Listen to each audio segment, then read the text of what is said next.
Hey students, this is Mr. Phillips, and today is episode 3 of my top 5 lit list for Animal Farm.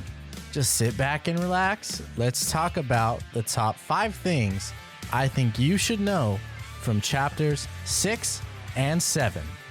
Let's do this.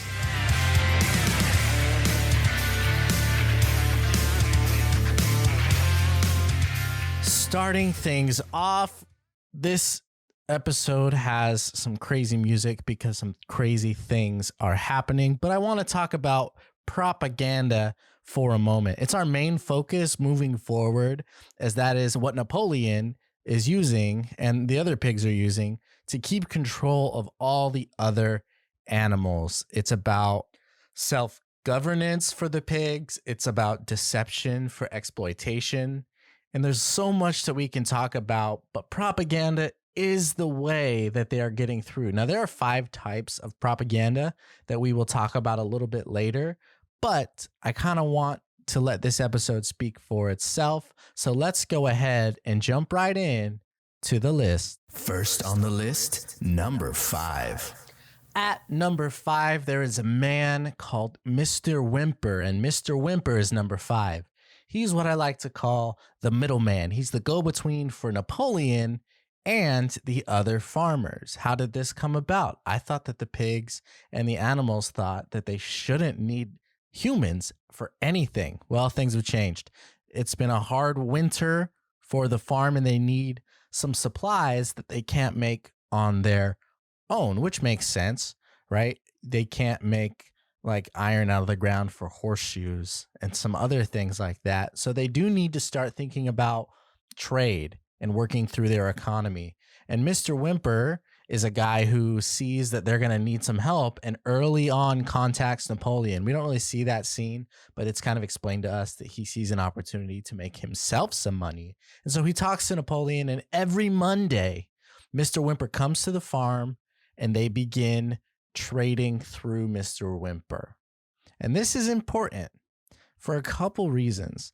One, it opens up Animal Farm to the larger economy around them, when before it was like just totally shut off. The second thing that I think is important is that Mr. Whimper becomes the eyes for the other humans as to what's going on.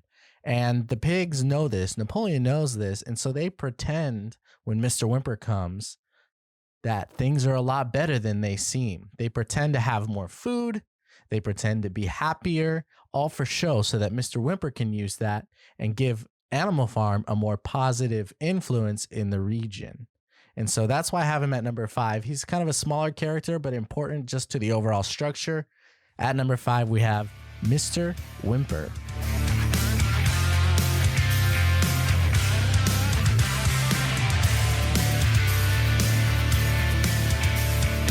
Number 4.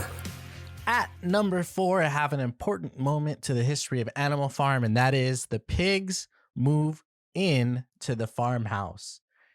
Now, you should kind of stop and think, oh my goodness, this is going downhill for everyone else and going uphill for the pigs, because one of the rules has been changed to benefit the pigs. And the rule that I want to talk about is the rule against beds.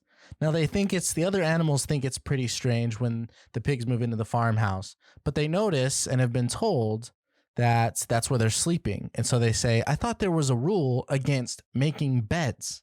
And Clover, I believe one of the horses, asks Muriel, who I believe is a goat or a sheep, who can read better than the horses, to read the original rule, which was painted on the wall. And when Muriel reads it, reads, no animal shall sleep in a bed with sheets. And the with sheets has been added after a while. And you can kind of start to see where things are changing. What I like to call this is the systematic separation and changing of laws that elevates the pigs from the rest of the animals, which is clearly at this point in the book, Napoleon's goal is to elevate the pigs because he believes that they are smarter and they deserve it. So they're systematically separating themselves, 1, by changing the rules, but 2, by moving into the farmhouse. And we have a propaganda moment here when Squealer kind of the mouthpiece, comes to the animals to explain the new change. And he says, you guys, isn't a pile of straw just a bed? Yes? Great. We're sleeping in a bed just like you're sleeping in the bed. The only thing is we took off the sheets. We sleep in between the blankets because sheets, not hay, or what humans sleep on. So we're not going to do that. We sleep between blankets. And then he adds this extra bad logic of none of you wishes to see Jones back, right? As if the animals go against what he says. Here, Mr. Jones is going to come back. At this point, we know this as a story, or we should hope this. Mr. Jones isn't coming back. Do the animals know this? No, they don't. So they get scared and they take this bad logic of, a pile of straw as a bed. We're just sleeping between blankets, not sheets, as the law, and they accept that the pigs can do what they want to do. And that systematic separation gets a little bit further away. I don't know about you, but I'd much rather sleep in a bed without sheets than in a stall with hay. So for my number 4, the pigs moving into the farmhouse and changing the rules about beds.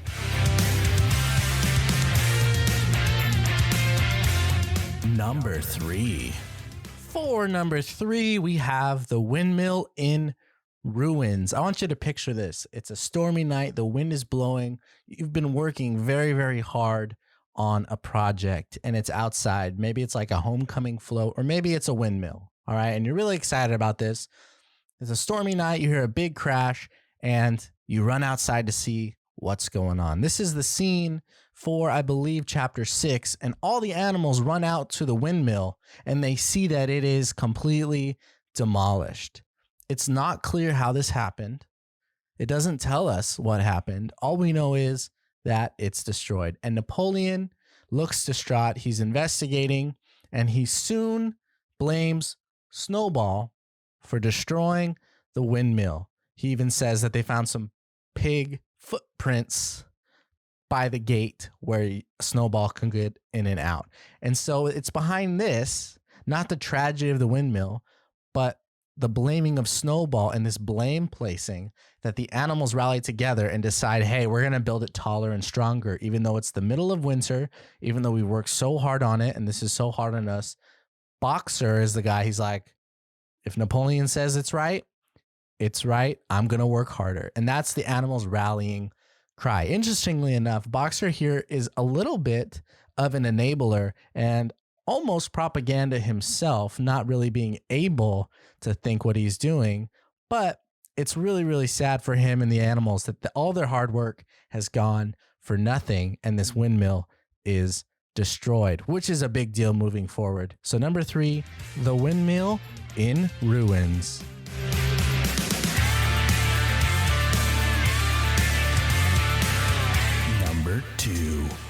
Number 2, dissatisfaction with Napoleon. If you were on this farm, you might have some dissatisfaction as well, unless you're a pig. The other animals' dissatisfaction with Napoleon. They are beginning to be unhappy, to be overworked. The animals aren't liking life. That is a huge point for them to understand, and they're starting to. This really comes to a head as a storm when Napoleon decides to sell chicken eggs. He's starting to add to his economy and saying, hey, we need to sell chicken eggs. We need that money. And so the chickens are like, whoa, I know this was an option, but is that really what you're going to go with? And they start to protest. They take their eggs, they fly up to the top of the rafters, and the consequence for Napoleon is like, okay, you're not going to play ball. We're not going to feed you. And so in a few days, when the chickens start to get hungry, they relent, and then they're like, all right, take our eggs. We want to eat, which is a bold move from Napoleon, as he is in charge of the farm, but it's an ineffective protest from the chickens. And as the animals get more dissatisfied, Napoleon comes up with another propaganda technique, which is to hide the blame or put the blame on someone else. And so to hide their dissatisfaction, he and the pigs and everyone starts blaming everything bad on Snowball. If it's good, Napoleon takes credit, but if it's bad, Snowball becomes a scapegoat for any problem, which is more propaganda. And there's clear pushback. The animals are like, I thought Snowball was cool. I thought he was good. Why are you saying that he would destroy the windmill? Or why are you saying that he would help Mr. Jones? I don't think that's true. And all of a sudden, you've got a storm brewing as if there's going to be kind of a rebellion again, a second rebellion. And you'll see from the first point on our list why this doesn't happen. But at number 2, the overall dissatisfaction with Napoleon. Finally, number 1 on my list this week. The top of the list, we have the trial and the executions. Now, this is a shock. The first time reading this, anyone would be a little shocked at what happened, but let's break it down. So, the dissatisfaction from Napoleon earlier boils over to this event, this trial, okay? Napoleon calls out 4 pigs who are known to be sympathetic with Snowball. Those animals who were like, wait a second, I thought Napoleon was on our side. Or sorry, not Napoleon. I thought Snowball was on our side. There's 4 pigs and then Boxer who kind of spoke up and were confused, saying, why is Snowball a villain here? Well, for the trial, the dogs grab these 4 pigs who are known to be sympathetic to Snowball and they bring them before Napoleon. Interestingly, they try this with Boxer too, but Boxer like steps on one of the dogs and they kind of give up that hope because he's too strong to arrest. But basically, they arrest these 4 pigs and they have this mini trial. It's very quick where the pigs confess that they've been helping Snowball this whole time, which is shocking, right? Since he's been villainized by Napoleon. And so basically they confess, whether or not it's a forced confession. In my mind, it's a forced confession where Napoleon says, hey, if you confess, I'll let you go. But he doesn't let them go. Instead, he sends his dogs and the dogs kind of cut their throats and they die, which is shocking. And you would think that's it. But no, this is followed by many more animals confessing to working with Snowball, and then they're being slaughtered. The book doesn't give us a lot of evidence whether or not they're actually working with Snowball. It sounds more like Napoleon had talked to them and gotten them to confess beforehand. That's just my theory, and lied to them, saying that he would let them go. But he doesn't let them go. He has all the dogs kill each animal. And I think there's like a couple geese, maybe a sheep or 2. You'd have to look that closer reading. But this terrifies the rest of the animals. Now, well, like duly so, right? You would be terrified if people you knew and loved were being executed for supporting who you thought was a bad person. This is working in 2 levels. 1, I see Napoleon doing some slaughtering so that he can sell these animals for money, right? But also it's working to drive fear into the general population and keep them working. And there's this really sad scene where they're just looking at the farm and they don't even recognize their farm anymore. Their world has completely changed for the worse. All they can hope on is Boxer's strength, and they're still inspired. Now, to top this all off, they sing Beasts of England, right? Which they've been singing every Sunday as their independence song, right? Think of it as the Star Spangled Banner. And after they sing it, it's kind of sad. And there's another propaganda moment where Squealer instantly walks by and says, hey guys, we're happy. The old song was great, but that was a song about our oppressed human farm, right? Now we're going to sing a different song. So Beasts of England is now outlawed. No more singing Beasts of England. We're going to sing a different song. And then they learn the song. What's striking about this is Beasts of England was about freedom, and this new song, definitely not about freedom. I'm going along, but a long time in this episode, but that is so huge. This is like what I like to call the turning point in this book, where things are clearly bad, not just like questionable, but just clearly bad. Number 1, we have the trials and the executions.